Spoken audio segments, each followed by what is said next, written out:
పదవుల్లో సామాజిక న్యాయం పాటించి అర్హులకు పెద్దపీట వేసేది కాంగ్రెస్ పార్టీ మాత్రమేనని ఆ పార్టీ సీనియర్ నేత మురళీధర్ రెడ్డి అన్నారు. సీఎం రేవంత్ రెడ్డి సారథ్యంలో రాష్ట్రం అన్ని రంగాల్లో ముందుకు సాగుతోందని అన్నారు. మహిళలు, రైతులు, పేదలు, యువతకు అధిక ప్రాధాన్యతనిస్తూ రేవంత్ రెడ్డి ప్రభుత్వం ముందుకు సాగుతోందన్నారు. గతంలో ఎన్నడూ లేని విధంగా సంక్షేమమే ప్రధానంగా కాంగ్రెస్ ప్రభుత్వం పనిచేస్తోందన్నారు. గత 10 ఏళ్ల కాలంలో బీఆర్ఎస్ అన్ని రంగాల్లో విఫలమైందని పేర్కొన్నారు. వెంకటేశ్వర ఆశీస్సుల వల్ల, నరసింహస్వామి ఆశీస్సుల వల్ల ఒక కొద్దిగా సేపు మాట్లాడదాం అనుకుంటాను. 2 నిమిషాలు. మా ఎవరైతే జరిగిపోయారో మాగంటి గోపీనాథ్ గారు, ఆయన ఆత్మకు శాంతి కలగాలి. పాపం మంచి వ్యక్తి, బీదోళ్ళకు సహకారం చేస్తుండే ఎక్కువ. ఇక అయిన తర్వాత మా మీనాక్షి నటరాజన్ అక్క కూడా బాగా పనిచేస్తుంది. దీనికంటే ముఖ్యం మా ముఖ్యమంత్రి రేవంత్ రెడ్డి గారు, శ్రీమతి శ్రీ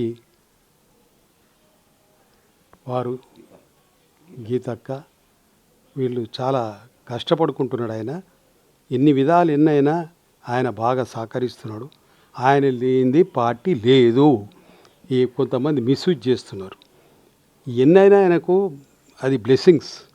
నేను అనేది ఏంటంటే వెంకటేశ్వర స్వామి ఆశీస్సుతోనే మాట్లాడుతున్నాను. నేను ఎవ్వరేం చేయలేరు. ఆయన ఎన్ని కష్టాలు పడుతున్నాడా, పొద్దుగా లేచి ఎన్ని తిప్పలు పడుతున్నాడు, ఎన్ని స్వీకరిస్తున్నాడు. ఎవరెవరో మాట్లాడతారు. ఇవాళ ఇందిరమ్మ ఇల్లు ఇవ్వటి, కట్టబట్టరి, ఇవ్వటరి, ఏం తక్కువ చేస్తాడు. నిజంగా చెప్పాలంటే వర్షాలు కూడా కొన్ని ఇబ్బందులు పెడుతున్నావు. కానీ ఏం పంట, ఉత్తమ్ కుమార్ రెడ్డి సాబ్ చెప్తుండే, ఏం పంట, హయ్యెస్ట్ పంట, ఎన్నో కోట్ల పంట కొన్నారు ఏ బాధలు లేకుండా. మరి ఇన్ని జరుగుతున్నాయి ఆయన పాదం వల్ల. ఎందుకు అనుకోవాలి మనం? మంత్రులు కూడా మంచోళ్ళే, ఎందుకు అనాలి? 1%, 2% మిస్యూజ్ చేస్తుండొచ్చు. కానీ మొత్తానికైతే అందరు బాగా కష్టపడుతున్నారు. ఇలా డౌటే లేదు. నేను ఉట్టిగా మాట్లాడితే లేదు, టైంపాస్ మాటలు కావు, వాస్తవం చూసి మాట్లాడుతున్నా. ఎన్నయ్యా ఆయన మాట్లాడేది? ఎన్ని చేస్తున్నాడు, ఎన్ని కష్టపడుతున్నాడు, ఎప్పుడు కష్టపడతలేడు? ఎక్కడైనా స్వార్థానికి తిరుగుతున్నాడా? అవన్నీ పట్టించుకోడు ఆయన. ఏం కాదు ఆయన. వెంకటేశ్వర స్వామి ఉన్నాడు ఆయన మీద కూడా. నేను ఒకటే అంట, మంచితనం చేసే వాళ్ళకి ఎప్పుడు ఆశీర్వాదం.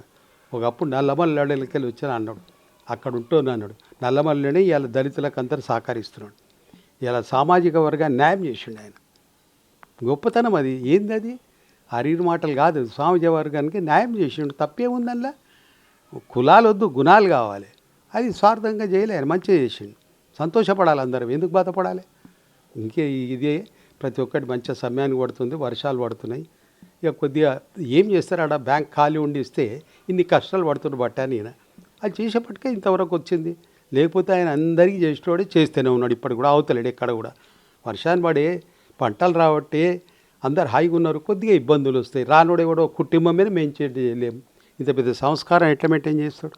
అవన్నీ దేవుడు ఉన్నాడు కాబట్టి చేపిస్తున్నాడు. తెలంగాణ చాలా మంచిది. అక్క చెల్లెలు, అన్నదమ్ములు అందరూ, మా సోదరు వాళ్ళందరూ కూడా ప్రేమస్తులు, దయగుణం మనిషి. ముంగటి ఎవరైనా బాధపడుతూ ఊరుకోరు. వాళ్ళకేదో సహాయం చేద్దామంటారు. ఈగోయిజం ఉండదు. అది ముఖ్యం.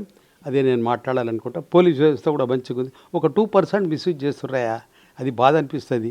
సమస్యలు వచ్చినప్పుడు సాల్వ్ చేయాలి, కానీ లెంత్ ప్రాసెస్ చేయదు. ఒకరిద్దరు డిపార్ట్మెంట్లో కూడా ఉన్నారు అట్లా.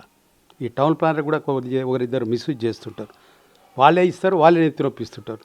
అది కొద్దిగా కావద్దు. దీనికంతా మహనీయుల లెక్క ఏసీబీ ఉన్నది, మంచిగా ఉన్నారు. విజిలెన్స్ న్యాయం కోసం ఉన్నారు వాళ్ళు కూడా, అన్యాయం కాదు. నా కొద్దిగా మాట్లాడాలనుకున్నా మాట్లాడుతున్నా. ముఖ్యమంత్రికి ఏం కాదు, ఆయన ఉంటేనే కాంగ్రెస్. మళ్ళీ ఒకసారి చెప్తున్నా. అది ఏంటంటే మీనాక్షి అక్క కూడా మంచి వ్యక్తి, సైలెంటు, చాలా నిరాడంబరాలు. ఆమె కూడా పార్టీ వైజ్ బాగా కష్టపడుతుంటుంది. ఆ మాటకు వస్తే ఆమె దిక్కేలు కూడా కాంగ్రెస్ మంచి పని చేస్తుంది. మంత్రులు కూడా ఉత్తమన్న, ఏ భర్తైనా వీళ్ళందరూ బాగున్నారు. ఎవరు బాధ లేరు. అందరు కష్టపడుతున్నారు, అందరు బాధలు పడుతున్నారు. దీనికంటే ముఖ్యమంత్రి గారు మెయిన్ ఆయన. అబ్బా, పొద్దున్న లేస్తే ఎన్ని ఇబ్బందులలో తిరుగుతారా. ఒక కుటుంబమే సరిదిద్దుకోలేరు. ఇంత పెద్ద సమస్యలను పార్టీ అనేది ఏమన్నది, పబ్లిక్ కోసం, మా అందరి కోసం కష్టపడుతున్నారు. పార్టీ లేకుండా, అది లేకుండా ఏవైతే వచ్చేదో వస్తున్నాయి. తప్పేముందల్లా? ఇక నేను అనొద్దు, పార్టీ వద్దు. కిషన్ రెడ్డి గారు కూడా చేస్తున్నాడు, ఎందుకు చేస్తలేడు? చిన్న చిన్న విషయాలు, అది కామన్, అది అంటుంటారు పోతుంటారు. అది ఏముంది, దాంతో అయ్యేది ఏముంది?